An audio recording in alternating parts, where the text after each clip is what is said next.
The Fun Pimps have finally released a concrete release schedule for 7 Days to Die 2.0.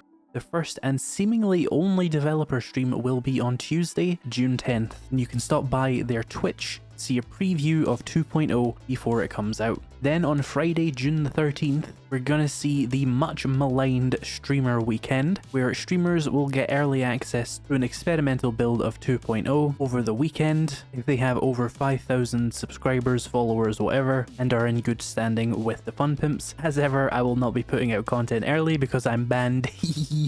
This will last until Monday, June 16th, and that is when 2.0 experimental will come out for PC. I don't think that will extend to console because I don't know if you guys have any like experimental beta features on console. Maybe someone in the comments can let me know more about that. However, everyone else will definitely get 2.0 stable on Monday, June the 30th. So the update will technically be in June, just barely, legally in June, in most of the world. Now here's a question, do you think the Fun Pimps are going to meet these deadlines? They haven't been very good with it so far. Now if you want to know everything that's coming in the 2.0 update, stick around. The first thing we have is biome progression, elemental survival. Quote, prepare to face the elements like never before, conquer those tough biomes in manageable chunks, unlock permanent survival in the harshest environments, and craft temporary buffs to push your limits. This is survival redefined, unquote. You'll have to progress through each biome with increasing challenges and craft consumables to increase your temporary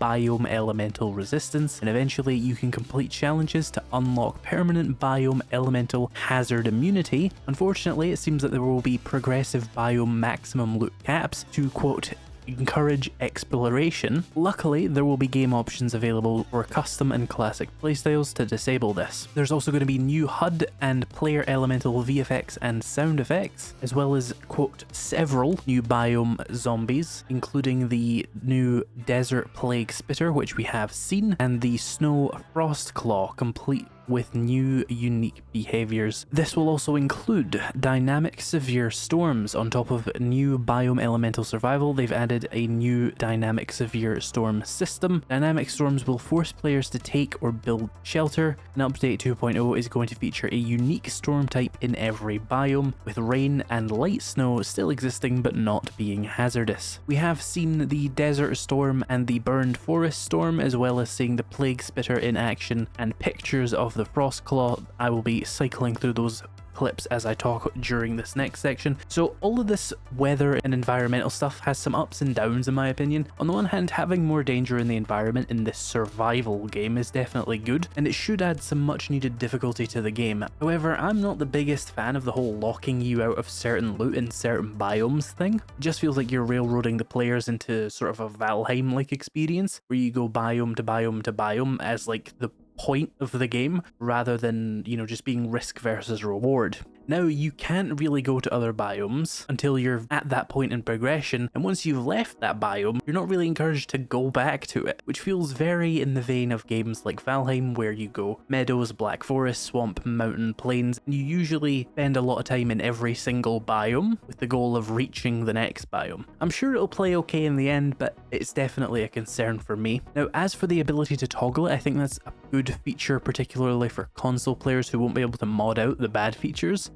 It does also feel like a lazy attempt to evade criticism by just having half the new update be toggleable rather than trying to make it better. It's sort of just like, you can't complain about this because we gave you the ability to turn it off kind of thing. I'd rather you just made it good. It doesn't show very much faith in the feature that they're giving us the ability to turn it off, but it's probably for the best that we can. The new zombies definitely look interesting. We've seen the plague spitter in action from their YouTube video. It spits bugs at you and you have to like fight the bugs, and we don't know much about the frost claw currently, aside from the fact it obviously lives in the snow. On to the next changes. We have a perk update and rebalance, added a brand new general tab, unlocking a new customization. The empty slots in the attribute lists also have new perks, so every attribute is now going to have 10 new and improved perks, or I should say it's going to have 10 perks, and all the new perks that are added to it are going to be new and improved. I don't think they've completely overhauled every single perk in the game, but each perk is apparently going to have 5 levels, and there's going to be a new mastery perk set for each attribute,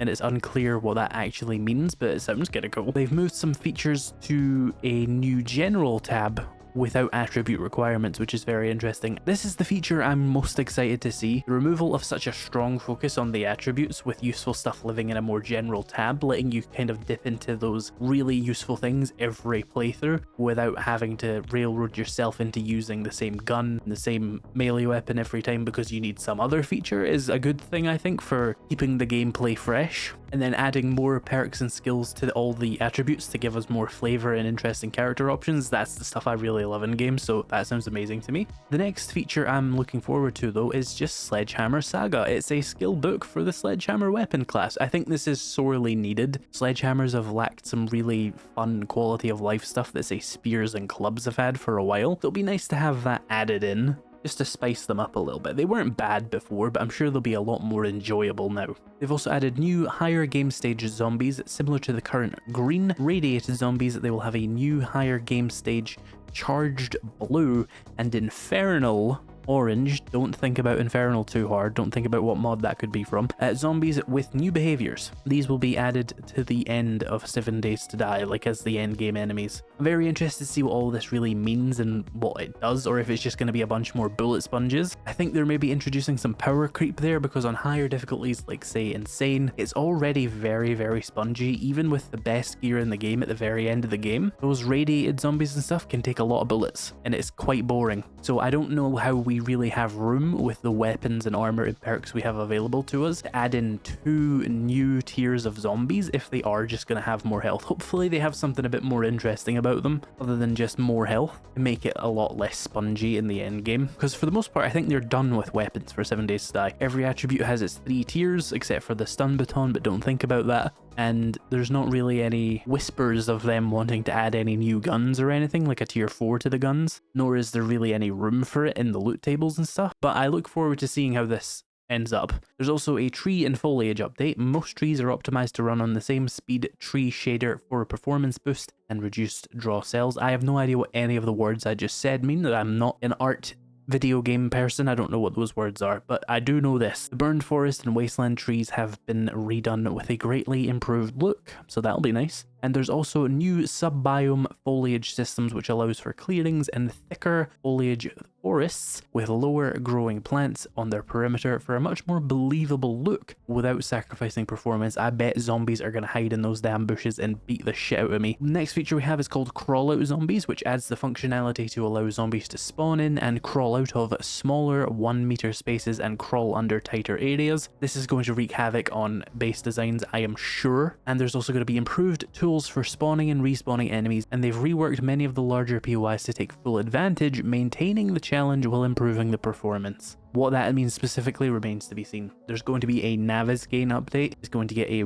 makeover to work seamlessly with the new biome progression elemental system. Biome boundaries and trader POI positions are updated to improve travel times and flow to and from large POI townships. That's a much needed feature for Navezgane. All the traders are like a kilometer away from towns in Navezgane. It means a Navezgane playthrough is much slower than a random gen playthrough. Speaking of all of those POI townships, there's going to be a bunch of new POIs. They're aiming for 50 new points of interest, adding even more depth and variety to your world. Added a greater variety of POIs for the wilderness, added more remnants for performance, also updated some of the more demanding POIs to perform better. Those sneaky zombies are now using crawlouts to surprise you. Watch out. There's been some audio changes as well, mostly just new footsteps, making the world feel more alive. Don't really know what that entails just yet. Be interested to see. And there's zombie audio for the new biome zombies. Of course, we have clothing, cosmetic options, Twitch drops in DLC. Quote, wear what you want for protection, but choose how you look cosmetically with new outfits. We'll be adding some new cosmetic DLCs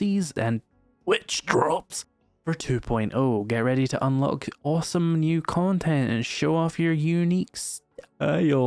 This is the worst. 7 Days to Die, the largely single player or, you know, co-op survival game. Why do I need to watch a Twitch stream to get a fucking cosmetic? This isn't Call of Duty. Also, if you check the PS5 page for 7 Days to Die on Amazon.com, you can see this image, which is pretty interesting. Maybe a future outfit that's kind of leaked through the old Amazon product pages, and you can see this image on the Xbox page. I don't know if it's relevant to PlayStation and Xbox that these pictures are specifically linked on them, or if it just so happens, but there's a thing. There's also a new quest marker system, so they've added a new quest marker that displays a custom quest flag type per quest. That was hard to say. Basically, I imagine instead of the exclamation mark, it's going to have a little logo. That's kind of cool. They've added a spawn near friend feature, where if you're starting a new save, you can choose a friend to spawn near for the ultimate teamwork. Speaking of servers, crossplay on dedicated servers has an update. We will not know officially if consoles can play on dedicated servers until passing certification on each platform. Fingers crossed. So the update on dedicated servers for crossplay was that there was no update. I will be covering the news on the 7 Days to Die dev stream that comes out on the 10th of June. If you would like to know more about that, be sure to hit the subscribe button. Thank you for watching. I'll see you in the next one.